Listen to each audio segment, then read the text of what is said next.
AMC director బాబురావుకు అభినందనలు తెలిపిన కూటమి నాయకులు. గన్నవరం వ్యవసాయ మార్కెట్ కమిటీ పాలకవర్గ సభ్యులుగా నియమితులైన ముల్లంగి శేషగిరిరావుకు అలియాస్ బాబురావును పలువురు టీడీపీ జనసేన నాయకులు కార్యకర్తలు అభినందించారు. Kakulapadu channel DC chairman Komareddy Rajesh నేతృత్వంలో ఆదివారం ఉదయం పెరికిడిలోని రైస్ మిల్లో జరిగిన ఈ కార్యక్రమంలో బాబురావుకు శాలువా కప్పి పూలమాలతో సత్కరించి అభినందించారు. అనంతరం కేక్ కోసి మిఠాయిలు పంచారు. ఈ సందర్భంగా రాజేష్ మాట్లాడుతూ గన్నవరం మార్కెట్ కమిటీ ద్వారా రైతులకు మరింత సేవ చేయాలని సూచించారు. గ్రామాల్లోని డొంక రోడ్డును అభివృద్ధి చేసేందుకు చర్యలు తీసుకోవాలని బాబురావు కోరారు.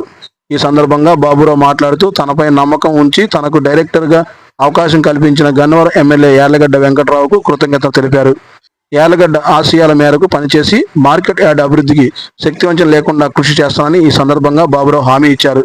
ఈ కార్యక్రమంలో Dandakonda sarpanch Ejjivarapu Rangarao, Kakulapadu cooperative bank chairman Ejjivarapu Srinivasarao, Kanumolu cooperative bank chairman Danne Durgarao, Krishna జిల్లా తెలుగుదేశం పార్టీ బీసీ నాయకులు వేగిరెడ్డి పాపారావు, టీడీపీ నాయకులు జాస్తి భూపతి, సూర్యప్రకాష్, కాకులపాడు తెలుగుదేశం పార్టీ అధ్యక్షులు చనిపోయిన బీరయ్య, రంగయ్య, అప్పారావుపేట తెలుగుదేశం పార్టీ అధ్యక్షులు దోనే రాము, కాకులపాడు ఛానల్ నీటి సంఘం ఉపాధ్యక్షులు అట్లూరి సత్యబాబు, లింగం పిచ్చేశ్వరరావు, కొత్తూరు ఆంజనేయులు, కాళీ రమేష్, పొట్లూరి జగన్, చీకటి రాము పాల్గొన్నారు. మరియు జర్నలిస్ట్ నాయకులు అట్లూరి రాజశేఖర్, నల్లగంతు రామకృష్ణ, పరుచూరి రామకృష్ణ బాబురావుకు పూలగుచ్చాలు అందించి అభినందనలు తెలిపారు.